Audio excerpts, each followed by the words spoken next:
말씀 보겠습니다. 오늘 우리에게 주시는 하나님의 말씀은 창세기 22장 1절에서 14절까지 말씀입니다. 창세기 22장 1절에서 14절까지 말씀입니다. 한 절씩 교독하시고 마지막 절은 합독하겠습니다.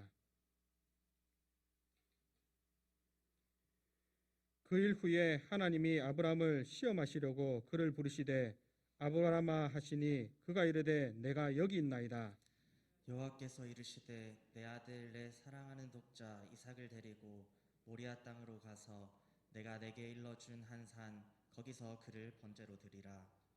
아브라함이 아침 일찍 일어나 나귀의 안장을 지우고 두 종과 그의 아들 이삭을 데리고 번제에 쓸 나무를 쪼개어 가지고 떠나 하나님이 자기에게 일러주신 곳으로 가더니 제3일에 아브라함이 눈을 들어 그곳을 멀리 바라본지라.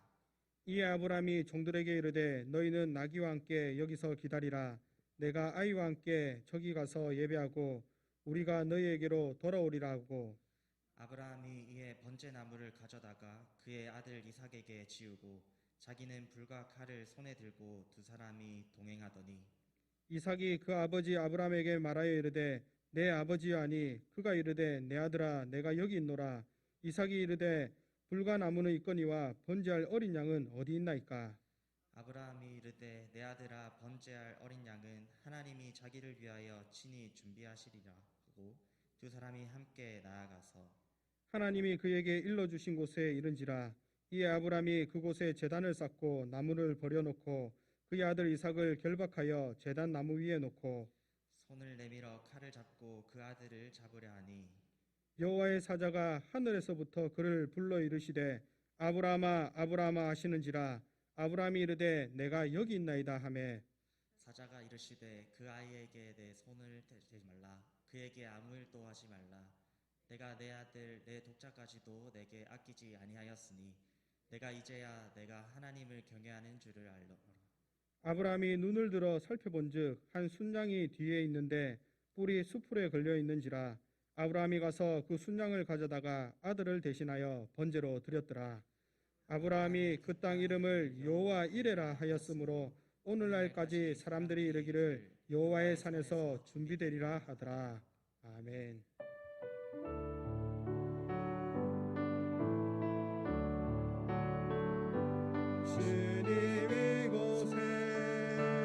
주님 이곳에 우리와 함께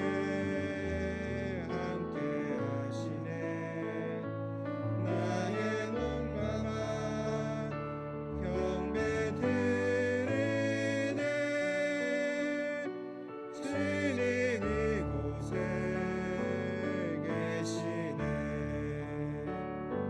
상한 심령을 위로하시며 병들을 힘을 고쳐주시네. 결박을 끊고 자유 주시네. 주님 이곳에 계시네. 아멘. 목사님 나오셔서 말씀 전해주시겠습니다. 할렐루야. 오늘 일부 예배로 주의 전에 나오신 분들 그리고 각 처소에서 또 온라인으로 예배드리시는 모든 우리 성도님들 여러분들에게 우리 하나님께서 예비하시고 준비해 주시는 은혜가 있기를 주의 이름으로 축원합니다. 우리 앞뒤로 한번 인사합시다. 어려울수록 더 하나님을 붙잡읍시다. 시작. 어려울수록 더 하나님을 붙잡읍시다. 바람이 세게 불면 작은 불씨는 꺼져버립니다, 여러분. 그러나 불씨가 제법 살아있는 단단하고 큰 불씨는 바람이 불면 불수록 더 큰 불을 일으키는 그런 요인이 되는 것이죠. 여러분 지금 많이 힘들 때입니다. 힘들 때이지만 우리가 이때 더 하나님을 의지하고 붙잡고 살면 하나님께서 이 위기에 오히려 우리의 믿음을 더 강하게 해주시고 또 이 위기에 도우시는 하나님을 더 우리가 경험할 줄 믿으시기를 바랍니다. 우리 성도님들은 힘들고 어려울수록 더 하나님을 붙잡아야 됩니다. 그것이 사는 길이고 그것이 잘 되는 길이기 때문에 그렇습니다. 답이 딴 데 있는 것이 아닙니다.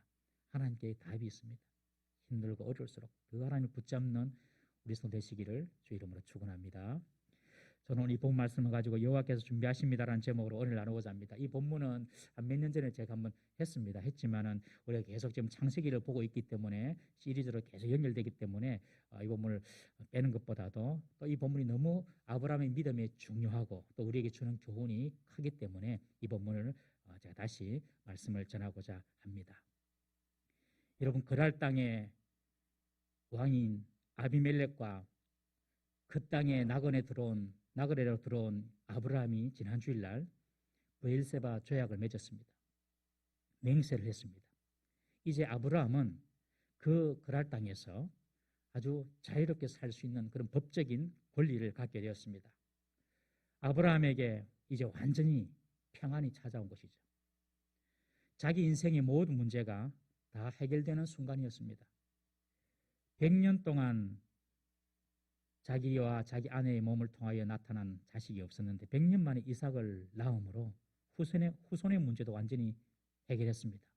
그리고 블레셋 지역인 그랄 땅에서 나그네로서 불안하게 살아가는 자신의 신분 문제가 이제 아비멜렉과의 브엘세바 조약으로 완전히 해결되었습니다. 하나님은 이런 은혜를 아브라함에게 주셨어요. 아브라함은 이제 자신의 모든 문제가 다 해결되어서 신경 쓸 일이 없었습니다. 여러분들 신경 쓸 일이 없는 인생 살고 싶으시죠? 정말입니다. 신경 쓸 일이 좀 없었으면 좋겠습니다. 아브라함이 지금 그런 상황입니다, 여러분. 자식 문제 다 해결됐고요. 그리고 아주 풍부한 재산도 있고요. 그리고 신분 문제도 다 해결됐습니다. 이제 신경 쓸 일이 없습니다. 이제 아브라함은 그냥 모든 것을 누리고 감사하는 시간만 남은 것입니다. 아브라함에게 완전한 평안이 찾아왔습니다. 그런데 오늘 보면 1절에 보니까 그 일 후에 아비멜렉과 조약을 맺어서 아브라함에게 평안이 찾아온 그 일 후에 하나님이 아브라함을 시험하십니다. 여러분 우리가 이제 됐다. 이제는 나는 잘 되는 것만 남았다. 이제는 평안하고 안전하다 생각할 때 여러분 하나님이 시험할 수도 있다는 것입니다. 우리도 지금 아브라함처럼 이런 걱정, 염려 없는 완전한 그런 시간이 오기를 얼마나 꿈꿉니까, 여러분? 다 그렇게 살아왔습니다. 건강 걱정 안 하고 좀 살았으면 좋겠습니다. 돈 쓸 때 돈 걱정 좀 안 하고 살았습니다. 주유소 휘발유 넣을 때 3만 원 넣을까, 4만 원 넣을까, 2만 원 넣을까 좀 그래 안 했으면 좋겠습니다. 비슷하지, 저랑. 네. 그리고 자식들도 좀 말 좀 해주면 좀 따라주고 속은 안 썩히면 좋겠습니다. 상인 때부터 이제 애를 먹이는데 뭐 그래도 감사합니다만 좀 크면서도 자식들이 좀 부모 말 좀 들어주고 좀 제대로 좀 제 할 좀 잘 아까미하고 했으면 참 좋겠습니다. 스트레스 주는 일 좀 안 생겼으면 좋겠고요. 직장의 과도한 업무와 책임감에서 좀 자유로웠으면 좋겠다. 여러분 이런 순간이 우리가 경험하기를 얼마나 원합니까? 그런데 정말 그런 순간이 찾아온다면 어떻게 되겠습니까, 여러분? 정말 우리가 바라고 원하는 대로 다 가지고 다 누리고 내가 원하는 대로 다 모든 상황이 다 돌아간다고 한번 상상해 보십시오. 그때는 분명히 지금보다 하나님을 덜 찾게 될 것입니다. 하나님을 덜 찾게 될 것입니다. 돈이 있으니까 기도하는 것보다는 돈으로 문제를 해결하려고 할 겁니다. 건강하니까 내 의지하지 하나님 의지 별로 안 할 겁니다. 스트레스 주는 환경이나 사람이 없으니 이제 내가 하고 싶은 대로만 할 겁니다. 결국 하나님과의 교제보다도 세상의 기쁨과 자기의 욕구를 채우기 위하여 살아가기가 쉽다는 것입니다. 그리고 아마 처음 아담 하와처럼 자기가 하나님처럼 되려고 하나님 자리를 넘볼 수도 있습니다. 내가 원하는 대로 다 성공하고 이루고 내가 생각만 해도 다 되는데 남은 자리가 무엇입니까? 하나님 자리만 남았어요.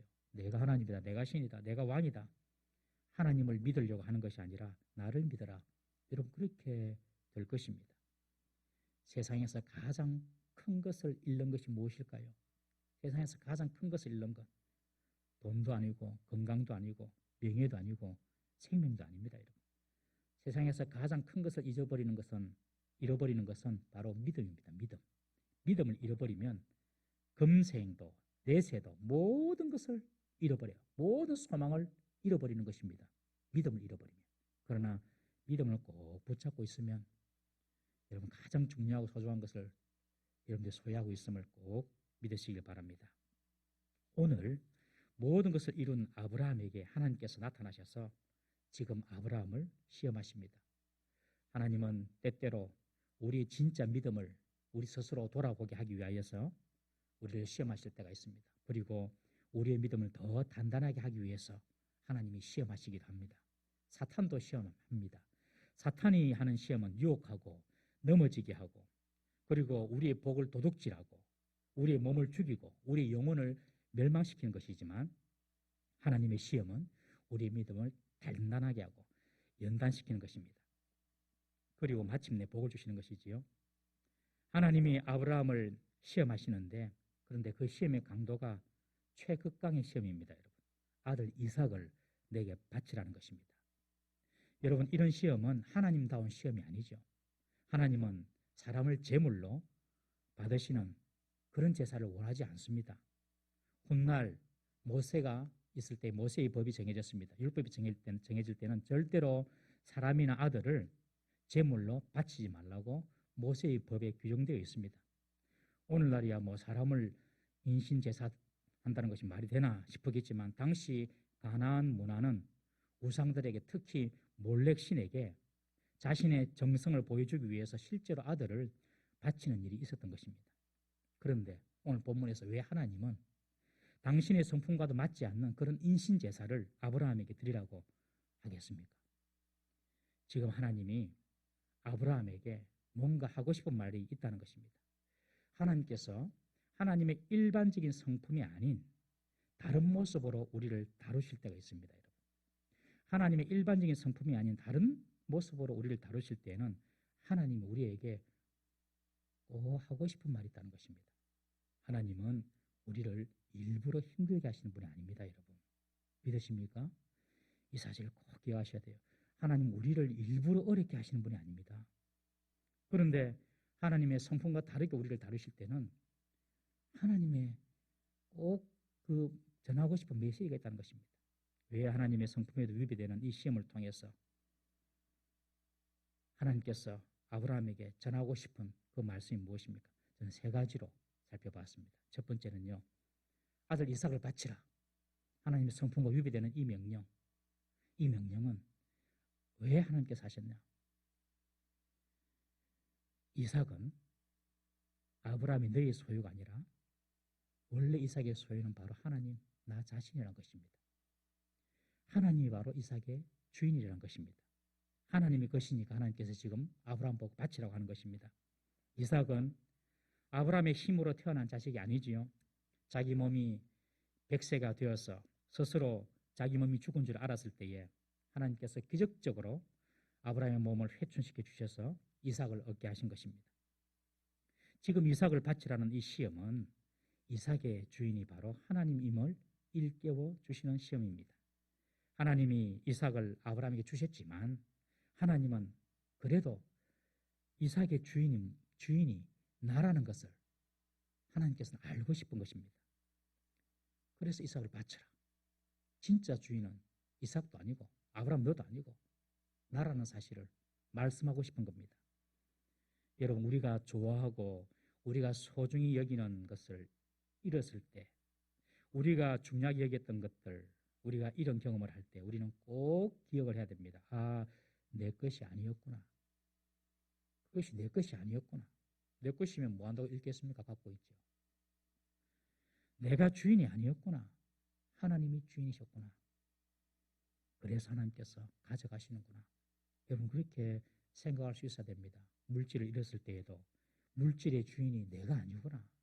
하나님이시구나. 우리가 건강을 잃을 때에도 내 생명과 건강의 주인이 내가 아니구나. 하나님이구나. 내 일과 사업의 주인도 하나님이시구나. 우리가 마지막 이 땅에서 다 마지막 순간을 맞이할 텐데 마지막 이 땅에서 마지막 호흡을 내뱉고 이 땅에서 생명을 마칠 때에도 아, 내 생명이 내 것이 아니었구나. 주님의 것이었구나. 이런 고백을 우리가 할 수 있어야 하는 것입니다. 이삭의 주인은 아버지 아브라함이 아니라 하나님이시라는 것입니다. 그래서 하나님께서 아브라함에게 지금 소유권 행사를 하겠다는 것입니다. 이삭을 바치라. 여러분, 우리 모든 것 내 소유 같지만 내가 지킬 수 있는 내 것이 아닌 줄 꼭 믿으시기 바랍니다. 우리의 자녀도 마찬가지입니다. 우리의 자녀도 내 소유가 아닙니다. 하나님의 기업입니다. 그래서 우리는 늘 우리의 자녀들을 하나님의 법에 맞게 하나님의 뜻대로 양육해야 할 줄로 믿습니다. 왜 하나님께서 또 이렇게 말이 안 되는 시험을 아브라함이 하셨을까? 두 번째 이유는요, 하나님이 아브라함이 정말 하나님을 경외하는지를 하나님이 알고 싶으신 것입니다. 경외한다는 것은 하나님을 제1순위에 둔다는 것입니다. 우리 12절 보시면, 12절 말씀 보시면, 내가 내 아들 내 독자까지도 내게 아끼지 아니하였으니 이제야 내가 하나님을 경외하는 줄을 아노라. 이것은 아브라함이 이삭을 실제로 하나님께 번제로 드리려고 할 때에 하나님께서 천사를 통하여 막으시고 하신 말씀입니다. 진짜 네가 내 아들을 아끼지 않으니 내가 이제야 하나님을 경외하는 줄 알겠다. 하나님께서 아브라함에게 이런 시험을 하신 것은 아브라함이 정말 하나님을 경외하는지 아닌지 시험하신 것입니다. 여러분, 지금 아브라함이 하나님을 경외하는 마음이 식어졌다는 것입니다. 왜요? 말씀드린 것처럼 이제 모든 것을 다 아브라함이 갖추었거든요. 부족한 것이 없습니다. 그랄 땅에서 신분도 이제 안정적이 되었습니다. 아브라함에게 이제 더 이상 걸리는 것이 없습니다. 아브라함은 이제 남은 인생은 그냥 말년에 본 이삭을 보면서 즐거워하는 것만 남았습니다. 아브라함의 마음의 1순위가 바뀌는 것이죠. 이전에는 하나님이었는데 지금은 이제 이삭으로 바뀌고 있는 것입니다. 이삭이 그 마음의 자리에 들어오고, 그리고 그 아브라함의 마음속에 하나님께서 지켜주시는 평안함보다도 아비멜렉과 맺은 브엘세바 언약이 들어와 있는 것입니다. 그것이 더 의지가 되는 것입니다. 그래서 하나님은 정말 아브라함이 자신을 경외하는지를 시험하신 것입니다. 여러분, 젊을 때 낳은 자녀와 나이 들어서 낳은 자녀는 부모에게 그 각별함이 다를 수밖에 없죠. 그리고 아이를 낳기 힘든 상황에서 아이를 낳게 되는 경우와 일반적으로 아이를 낳는 그런 경우는 그 부모에게 그 자녀에 대한 애착과 사랑이 다를 수밖에 없습니다. 아브라함은 100세에 낳지 않습니다. 100세. 그것도 사람의 힘으로 불가능한 상황에서 낳은 이삭이 얼마나 사랑스러웠겠습니까? 이제 아브라함의 마음속에 하나님보다도 그 이삭이 더 많이 차지하고 있었던 것입니다. 그래서 하나님이 아브라함을 시험하십니다. 여러분, 사실 하나님은 아브라함의 마음 다 아십니다. 꼭 시험 안 해도 딱 보면 아시죠. 그런데 왜 이렇게 시험하십니까? 여러분, 베드로에게 예수님께서 3번 물으셨죠. 네가 나를 사랑하느냐? 예수님이 모르시는 것이 아닙니다, 여러분. 예수님께서 그런 질문을 하신 것은 베드로가 스스로 자신을 보게 하는 것입니다. 네가 나를 사랑하느냐? 네가 나를 3번이나 부인했는데 네가 나를 사랑하느냐? 3번 물으시죠. 이것은 예수님이 베드로의 마음을 모르는 것이 아니라 베드로가 스스로 자기를 확인해 보게 하는 것입니다. 아, 내가 예수님을 3번 부인했지. 그렇지만 나는 예수님을 사랑해. 내가 예수님을 비록 부인했지만 나는 정말 예수님을 사랑하는 마음이야. 이걸 보게 하는 것이죠. 그래서 베드로의 마음을 치유해 주시는 질문이 네가 나를 사랑하느냐입니다. 여러분, 범죄한 아담에게 하나님께서 찾아와서 물으셨죠. 네가 어디에 있느냐? 하나님이 아브라함 어디 숨은, 아담 어디 숨은지 몰라서 물었겠습니까, 여러분? 그런데 하나님이 묻습니다. 아담아, 네가 어디에 있느냐? 범죄하고 난 이후에 몰라서 물은 것이 아니라 아담아, 너의 지금 현 주소가 어딘지 한번 돌아보라는 것입니다. 네가 지금 내 낯을 피해서 숨을 때냐 지금? 네 자신 한번 돌아보라는 것입니다. 그렇게 하나님께서 질문하십니다. 오늘도 아브라함의 마음을 다 아시는 하나님께서 왜 아브라함에게 시험하십니까? 아브라함 자신이 자신의 마음의 상태와 믿음의 현 주소를 한번 돌아보라는 것입니다. 지금 내 마음의 1순위가 하나님이신가? 아니면 다른 것인가? 하나님이신가? 이삭인가? 하나님이신가? 아비멜렉 왕과 맺은 그 언제 변할지 모르는 그 브엘세바 언약인가? 지금 내가 그거 붙잡고 마음의 평안을 누리고 있는가? 정말 네 마음을 한번 돌아보라는 것입니다. 여러분, 진짜 우리가 의지하는 것, 우리가 사랑하는 것이 하나님이 되기를 주의 이름으로 축원합니다. 진짜 아브라함아, 네가 더 사랑하고 네가 더 의지하는 것이 무엇인가? 그거 돌아보라고 지금 하나님께서 이런 질문을 하신 것입니다. 하나님보다 더 사랑하는 것, 하나님보다 더 의지하는 것이 우리에게 있으면요, 하나님은 우리를 시험할 수 있음을 꼭 기억하시기 바랍니다. 그것을 가져가십니다. 우리 마음에 하나님이 제1순위가 되기를 주의 이름으로 축복합니다. 돈보다도, 명예보다도, 내 자존심보다도, 내 행복보다도, 내 자식보다도 하나님이 1순위가 되어야 됩니다. 그게 중요합니다. 우리 청년들은 직장도 구해야 되고 결혼도 해야 되죠. 여러분, 직장, 결혼보다도 하나님이 1순위가 되어야 됩니다. 우리 학생들은 공부를 잘해야 되고 또 대학도 가야 되고 진학에 막 지금 마음이 다 뺏겨 있잖아요. 그렇지 않습니다. 하나님이 우리 학생들 마음에도 1순위가 되어 있어야 됩니다. 그래야지 하나님이 그 인생을 책임지십니다. 그러면 나머지는 다 덤으로 하나님께서 주시는 줄 믿으시기 바랍니다. 오늘 아브라함에게 이삭을 바치라고 하는 것은 네가 정말 나를 경외하는가? 네가 정말 나를 1순위로 두고 있는가? 이삭보다도 나를 더 사랑하고 네가 맺은 그 브엘세바 조약, 아비멜렉이 널 지켜주겠다는 그런 조약, 그것보다도 나를 더 신뢰하고 의지하는가? 이 자신 한번 돌아보라는 것입니다. 여러분, 오늘 이 예배를 통하여서 우리의 마음의 1순위는 오직 하나님 될 수 있기를 주의 이름으로 축원합니다. 세 번째, 하나님께서 이런 질문을, 이런 시험을 하신 것은요, 아브라함이 정말 하나님의 약속의 말씀을 신뢰하는지에 대한 시험입니다. 이런 시험을 통하여서 하나님은 아브라함이 정말 내가 아브라함에게 한 그 약속을 신뢰하는가? 여러분, 지금까지 하나님이 아브라함을 시험하신 적은 없었습니다. 일방적으로 하나님께서 아브라함에게 축복만 하셨죠.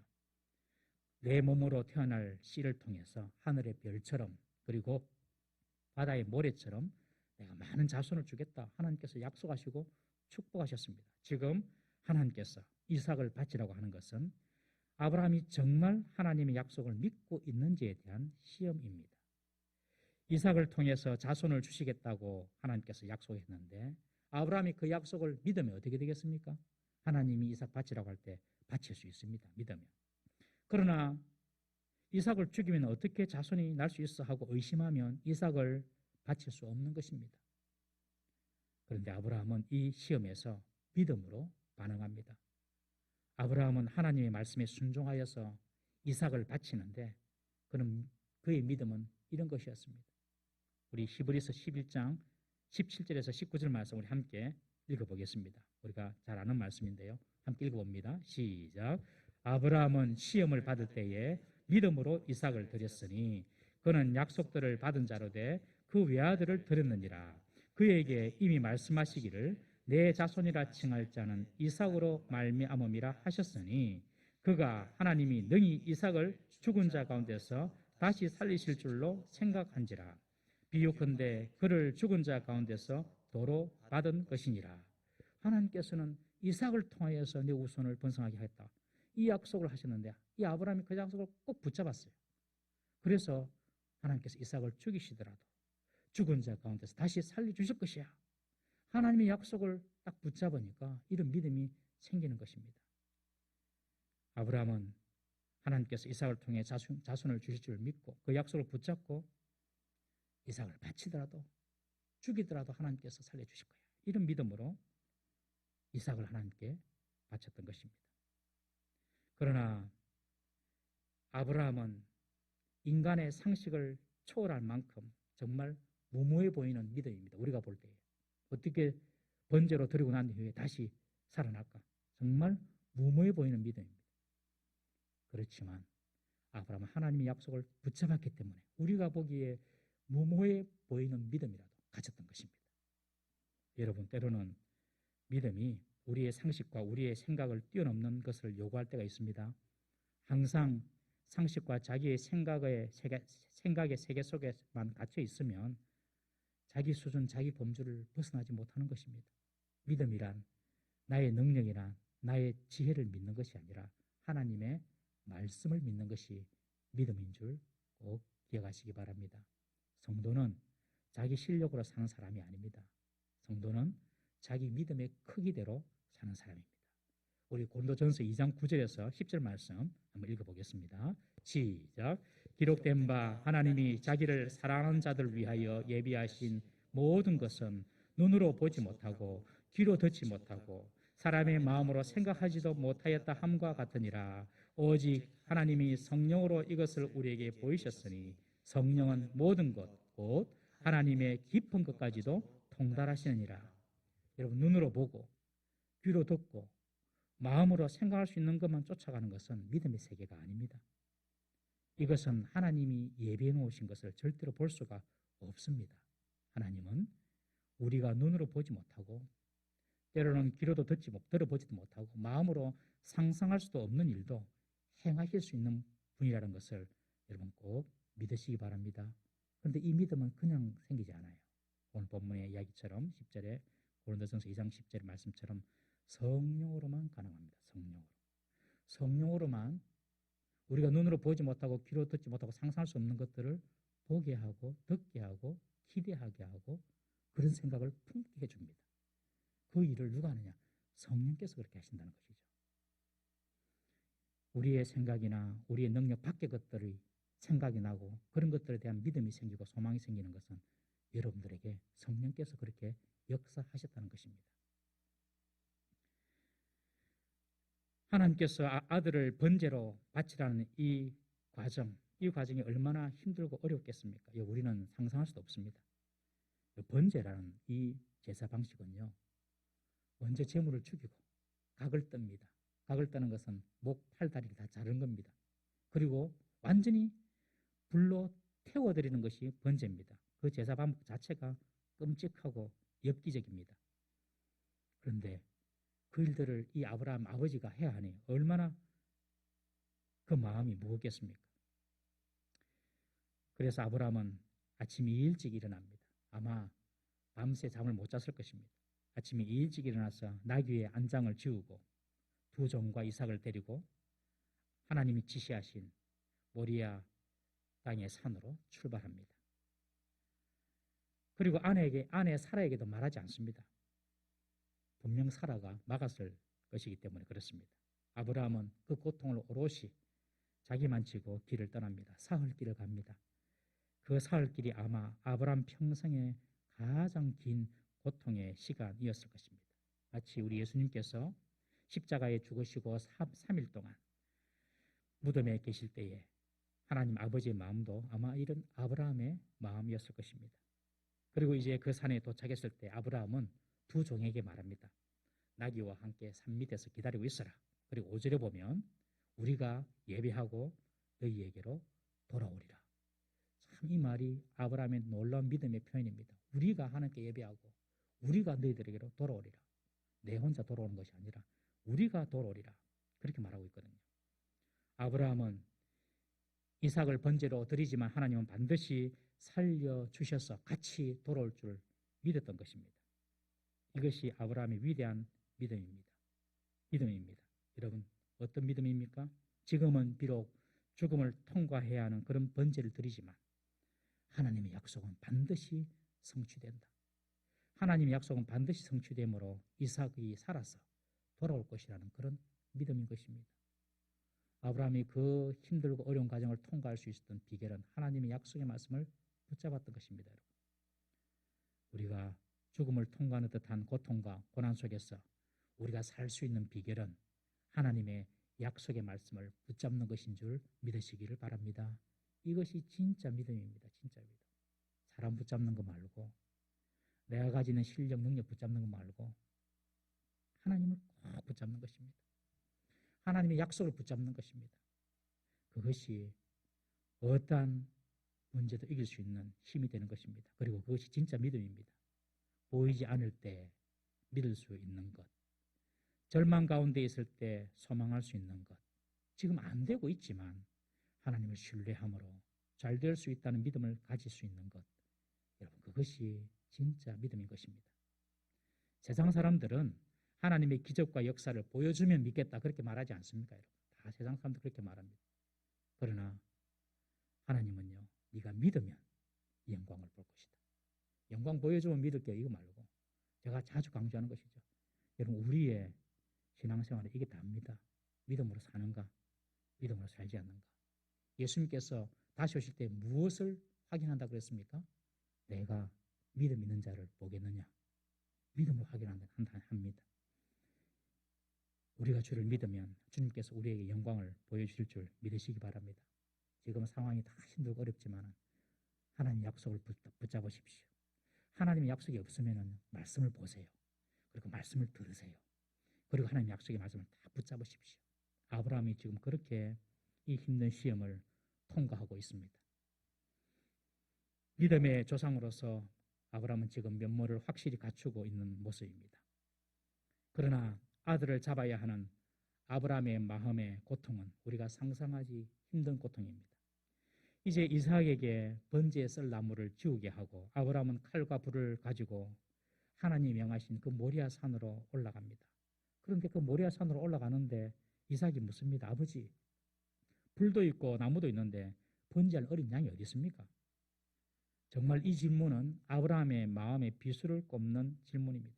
안 그래도 아들을 지금 잡아야 하는데 그런 비통함 속에서 지금 산을 한 걸음 한 걸음 올라가고 있는데 이삭이 그 아비의 마음에 더 큰 상처를 주는 말을 하는 것입니다. 이때 아브라함의 말을 보십시오. 이삭에게 말합니다.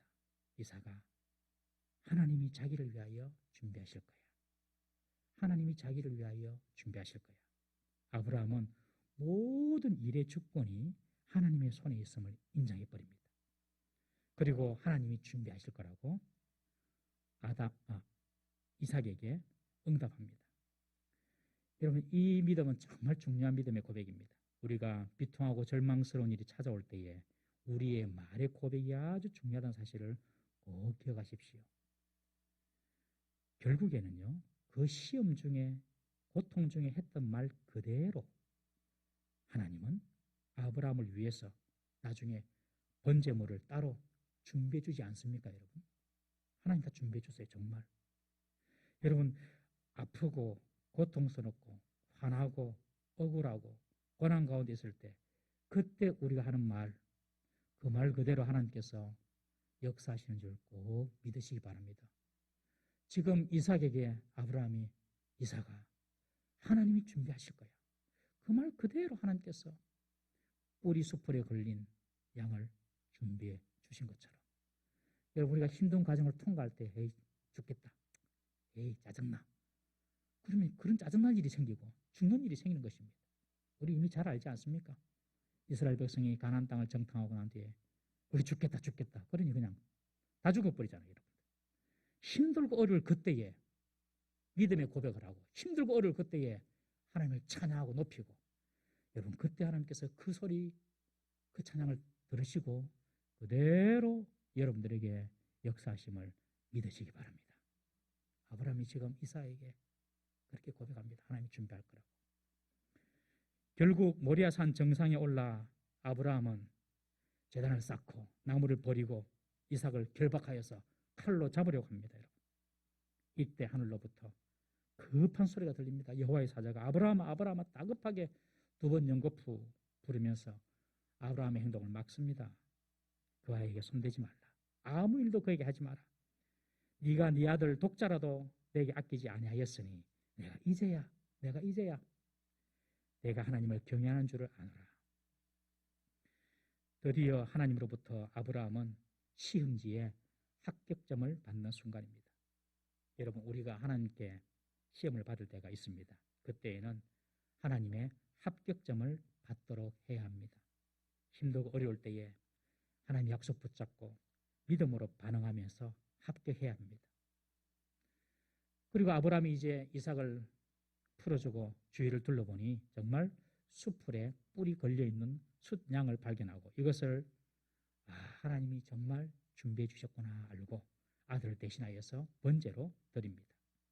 그리고 아브라함이 이렇게 고백합니다. 역시 하나님이 모든 것을 아시고 다 준비해 주시는구나. 역시 하나님이 준비해 주시는구나. 그리고 그 땅 이름을 여호와 이레, 하나님이 준비하신다라고 이름을 짓습니다. 아브라함은 이삭을 바치는 너무나 큰 시험을 통과하면서 하나님이 이 모든 과정을 아시고 준비해 주심을 몸으로 경험하게 됩니다. 여호와 이레의 문자적인 뜻은, 원래 원어적인 뜻은요, 여호와의 산에서 보게 되리라라는 의미입니다. 여호와의 산에서 보게 되리라.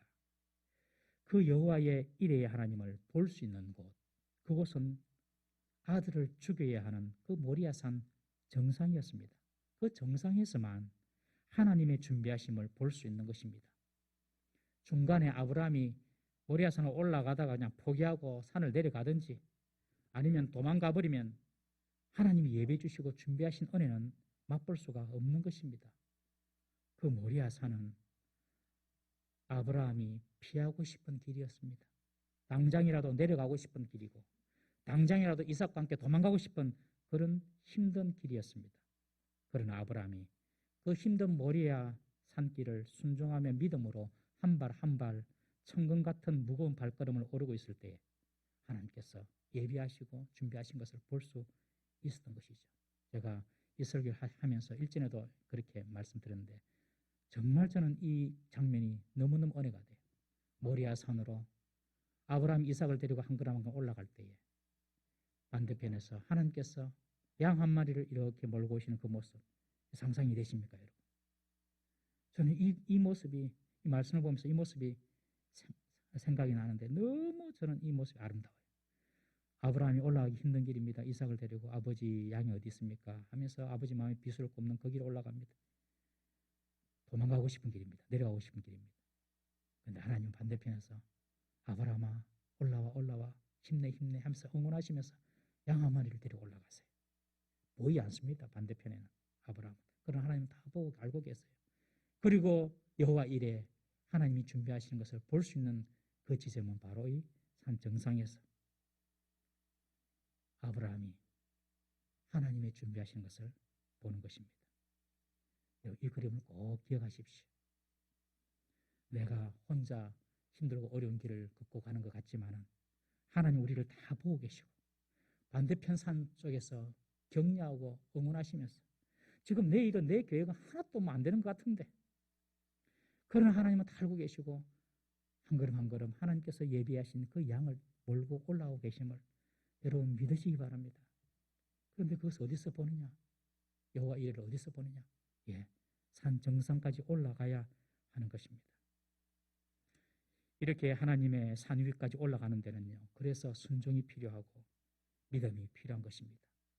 믿음의 정상까지 다 올라가야지만 여호와 이레의 하나님, 하나님께서 예배하시는 것을 우리가 볼 수가 있는 것입니다. 여러분, 하나님이 준비해서도 얻지 못하는 사람도 있습니다. 하나님이 예비해 주셨지만 보지 못하는 사람이 있습니다. 여러분, 출애굽한 이스라엘 백성들이 200만 명, 장정만 60만 명, 자녀들 가족하면 200만 명 된다고 우리 학자들이 이야기하죠.